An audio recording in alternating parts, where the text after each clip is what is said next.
bizani juda ko'p santexniklar kuzatib yuradi.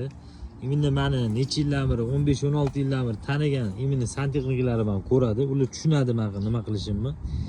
Bilmagan yangi boshlayotgan внутренний santexniklarga tegishli ko'pchiliklar imminda transhey qazagandan keyin zasipka qilishyapti. Zasipkani qanaqa qilishadi? Kilini tashlanadi.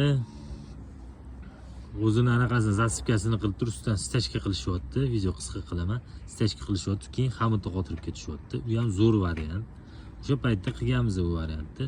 Undan ham zo'r varianti keyin qilgan armaturani tashab, armatura karkas sistema qilinadi. Undan keyin shag'al tashadi. Shag'aldan keyin kakpolojni stechka qilinadi. Keyin stechkadan keyin biz o'sha paytda teshib turib armaturalarni qo'yib turib, xuddi shunaqa voyga o'xshatib turib, simlarda boylab ustidan polni qumni to'ldirganmiz. Bu variant ham bor. Ko'p mijozlarga bu narsalar to'g'ri kelmaydi.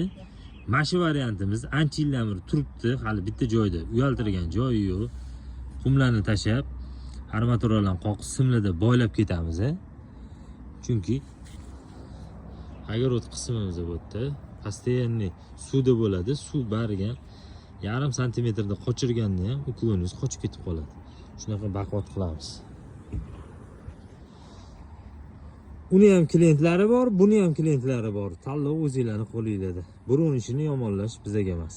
Hammaga rahmat.